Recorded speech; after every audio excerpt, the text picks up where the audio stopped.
Tantor Audio, a division of Recorded Books, presents Lord of the White Hell, Book 2, by Ginn Hale, narrated by Jakobi Diem. Chapter 1. Kiram stared with red-rimmed eyes out at the fields lining the road to the Sagrada Academy. Only desiccated sunflower stalks and tracts of broken soil remained from the harvest. The land looked as ragged as he felt, and the dark confines of the Tornesal carriage offered him no more rest than his sumptuous bed had the night before. Despite exhaustion, hard liquor, and hours spent wandering unknown streets, sleep had eluded him, just as it evaded his restless mind now. Outside, blue jays flashed their brilliant wings from a stand of apple trees. Red leaves fell as the birds took to the air and swept past the creaking luggage carriage. Kiram shuddered at the sight of them, and the scabbed gash in his forearm throbbed as if pulsing with poison. A week ago, he could have found the birds a lovely distraction on such a cold fall morning. He might have delighted in their graceful flight and taken little note of how closely the flock followed the steady course of this single carriage. Now he knew their chase betrayed a malevolent intent. They flew as portents of the shadow curse, spies for the man who controlled it. Slumped across the seat opposite Kiram, Fidelis K. Manor groaned and twitched, his peaceful doze turning fitful as the jays circled overhead. He gave a strained gasp and rolled his head from beneath his arm. Kiram glanced to Fidelis's face, but for an instant he saw only Javier in those sharp, troubled features. A longing so intense that it felt like pain shot through Kiram. He rubbed his tired eyes. He couldn't afford to think of Javier. What had been between them was over. They had both destroyed it last night. This morning Javier had hardly met his gaze and offered no response when Kiram greeted him at the breakfast table. Instead, he'd risen, abandoning his meal, wished Fidelis good day, and departed for the Sagrada Academy. Less than an hour later, the dour staff of the Tornesal townhouse had efficiently packed Kiram and Fidelis into this musty carriage as if they were just two more pieces of Javier's luggage. While Fidelis dozed, Kiram deliberately turned his gaze from the trunks and leather chests emblazoned with Javier's family crest and tried to set his mind to other subjects. But the strong physical resemblance between Javier and Fidelis roused all the thoughts Kiram had wished to forget. The stench of debauchery seemed to drift from the leather carriage seats. How could it be that those minutes he longed most to forget could burn in his memory with such painful detail? Fidelis's legs shifted, brushing briefly against Kiram's calf, and the contact offered Kiram a strange kind of comfort. Both Javier and Fidelis were long-limbed, pale-skinned young men who sported ink-black hair and handsome features. This morning, the random shadows of luggage and Kiram's own exhaustion cast a harder line to Fidelis's jaw and lent an arrogant curve to his lips. The bulk of his new velvet coat offered the illusion of Javier's angular musculature to Fidelis's thinner frame. The two of them could easily have passed for brothers, even twins. It was no wonder that some gossips whispered of scandalous relations between their parents. But Kiram knew Fidelis deserved better from him than to be seen as some proxy for his cousin, so he shifted his leg away. Suddenly, Fidelis jerked upright. With consciousness, much of his likeness to Javier fled. His dark eyes flashed wide as his mouth twitched between grimaces and grins. He caught Kiram's hand in his long fingers, and Kiram couldn't help but note the power of his grip. Nearly as crushing as Javier's had been last night. "They want to kill him, Kiri," Fidelis whispered. "The birds?" He cut himself short as a jay dived past the carriage window. The color drained entirely from Fidelis's face, leaving his mouth pale as chalk. "I won't let them harm you, Fidelis," Kiram assured him. Fidelis shook his head as a violent shudder passed through his body. A wild, manic grin jerked across his lips, but his eyes remained wide and terrified. "Look here, Fidelis." Kiram lifted his lotus medallion from beneath the collar of his shirt and held it out. Even in the dim light of the closed carriage, the gold surface glowed. Sacred Bahim symbols gleamed as if throwing off their own light. Kiram hoped that, if nothing else, the medallion might distract Fidelis from his own fear. Fidelis stared at the medallion like a fascinated crow. "My uncle's partner is a Bahim, a Haldim holy man. He gave this to me. The lotus is a sign of powerful protection among my people, you know. According to Alizada, this medallion was more than that. It served as Alizada's spyglass, offering him the chance to detect the inner workings of the shadow curse, and perhaps even to identify the man who controlled it. As Kiram held the medallion up now, he hoped that it would catch some hint of the dark magic that directed the Jays in their pursuit of Fidelis.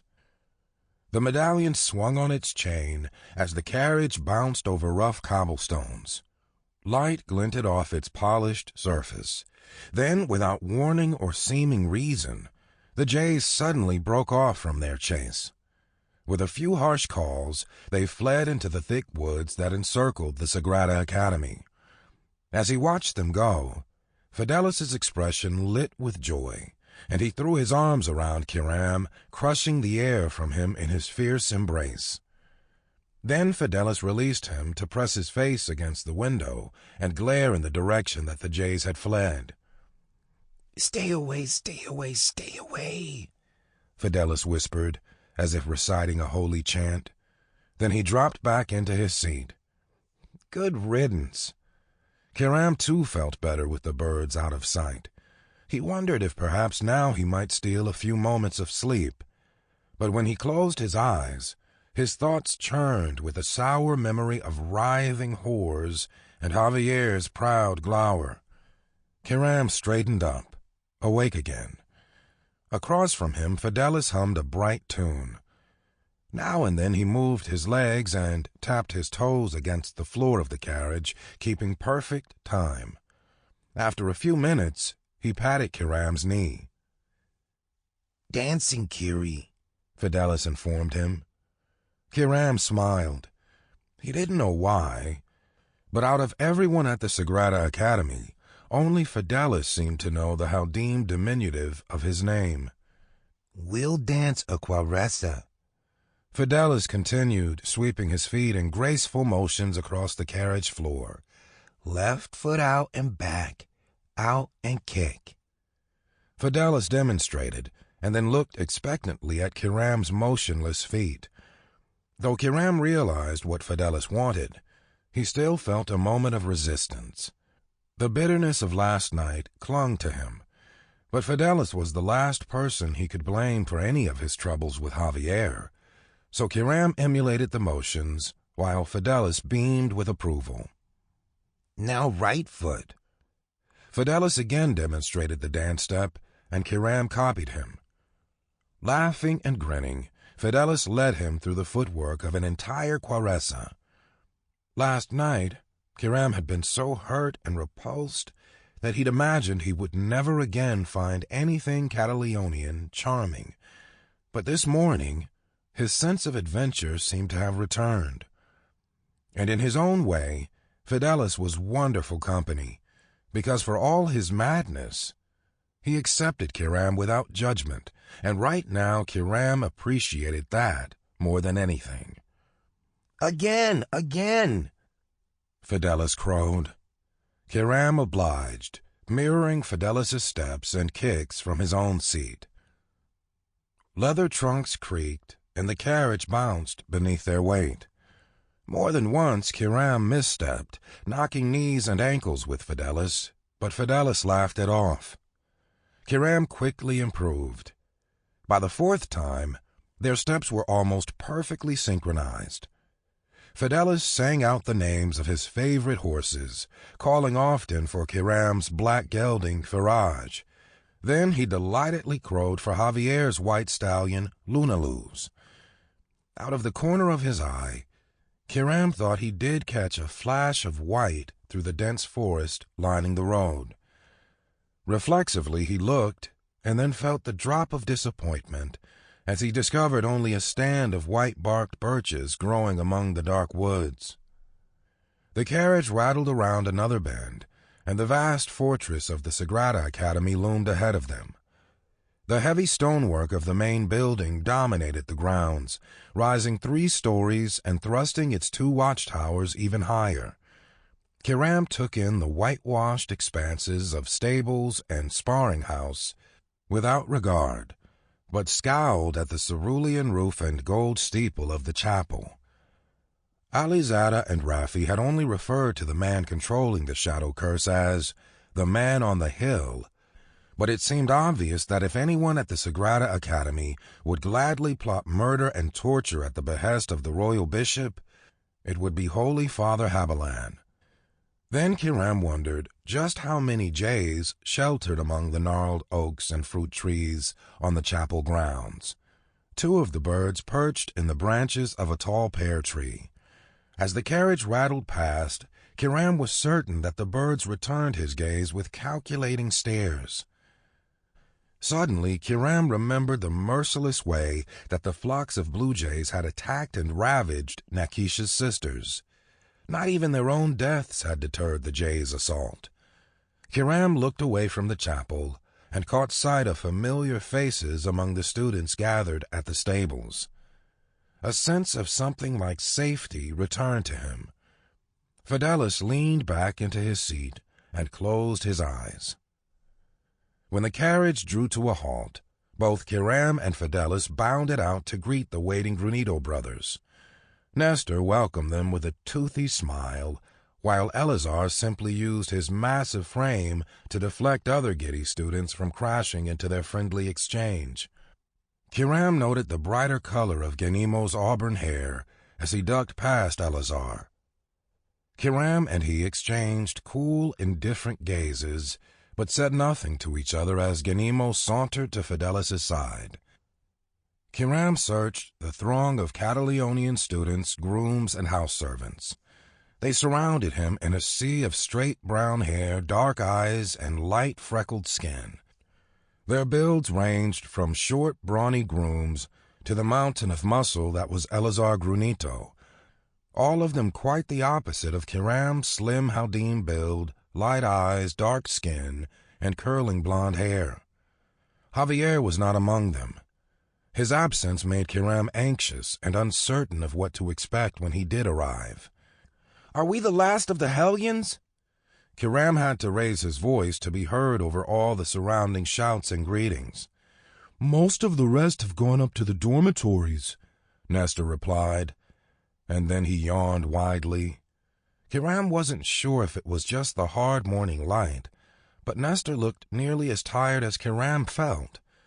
His plump pink cheeks seemed hollow, and his small gold spectacles couldn't quite hide the shadows beneath his eyes. Nestor had encountered his own romantic troubles last night, Kiram thought, but he didn't want to ask about them in front of everyone. Housemen in gray livery slipped past Kiram and Fidelis, hauling away the luggage.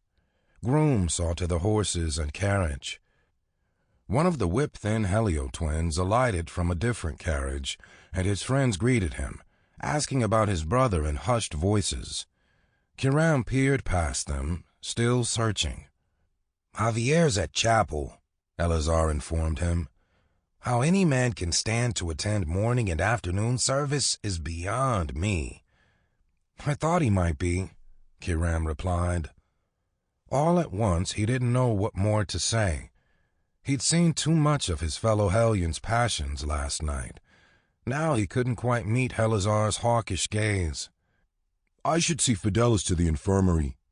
Genimo stepped past Kiram, leading Fidelis by the hand as if he were a child. Fidelis smiled, but Kiram could see him pulling away from Ganimo's grip. "Fidelis can stay with me," Kiram offered. A pained expression flickered across Ganimo's narrow features.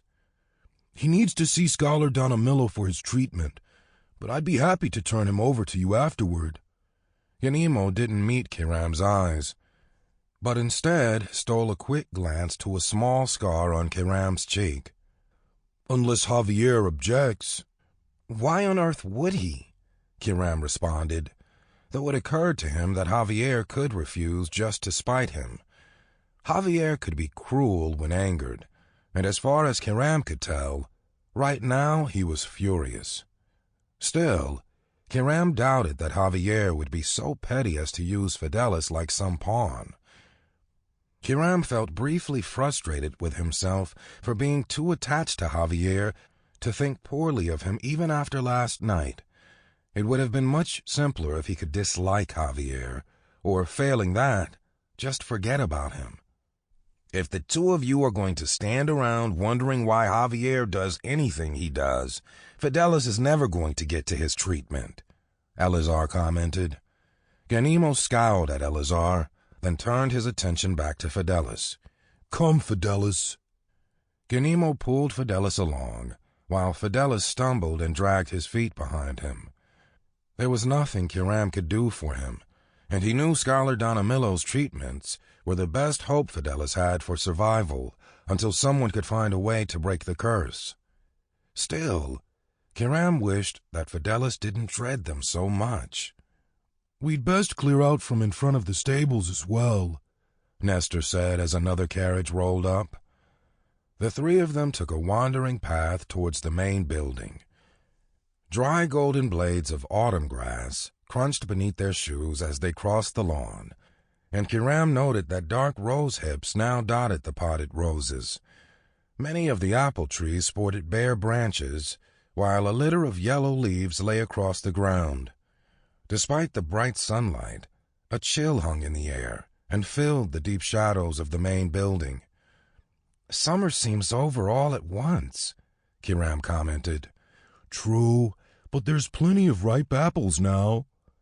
Nestor's broad smile brightened his face, despite the dark circles beneath his brown eyes. "And with the autumn tournament over, you and I won't be spending every waking hour in battle practice." That would be a relief, Kiram decided. Nestor seemed surprisingly cheerful given the trouble he'd been in the previous night.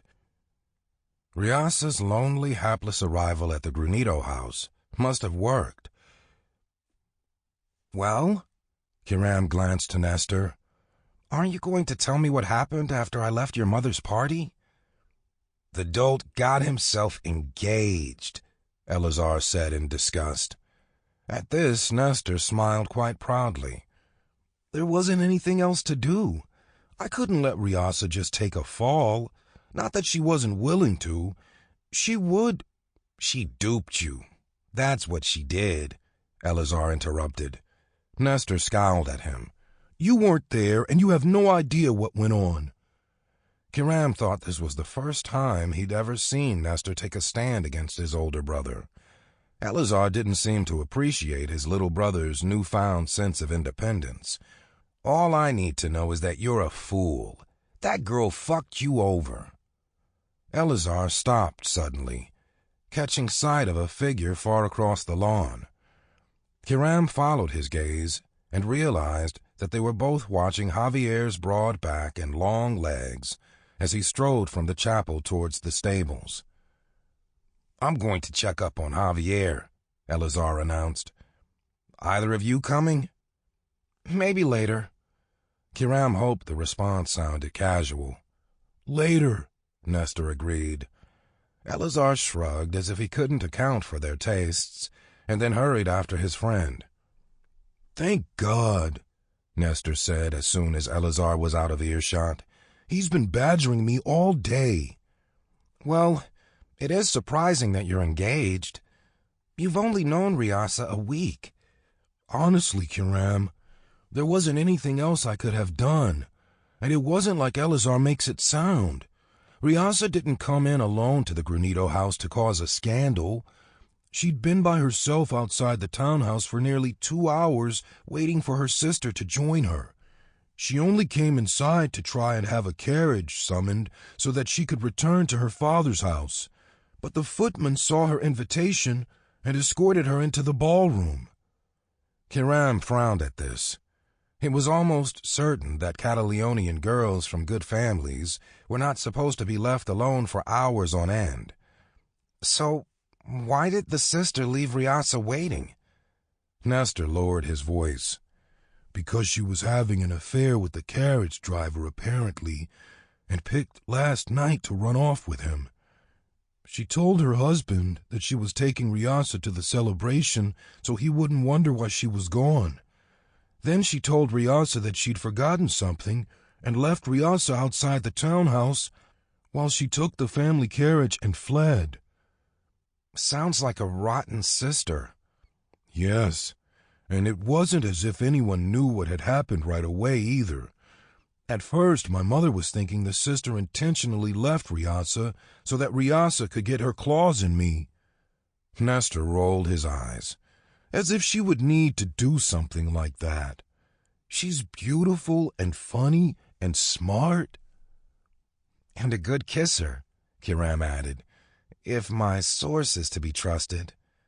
Yeah, she's that too, Nestor grinned. So if your mother thought this was all a trick, how did you end up engaged? Riasa's father is an ass.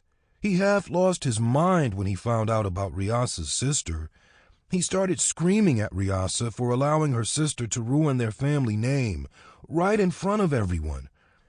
And then he told Riasa that he was sending her to the Inanicia convent, and when she said she wouldn't go, he struck her. Just recounting the event, Nestor flushed with anger. He knocked her to the floor right in front of me. What was I supposed to do? Kiram wondered what he would have done in such a situation. Certainly not get engaged to the girl. He kept his thoughts to himself. Nestor continued heatedly. I told him that if he ever laid a hand on her again, that I'd hit him so hard he'd be talking out his crapper. Did you really say crapper? I know I should have said asshole, but my mom was right there, Nestor explained sheepishly. Then I proposed. I guess marrying me sounded a lot better than being sent to a convent. So, there'll be a wedding?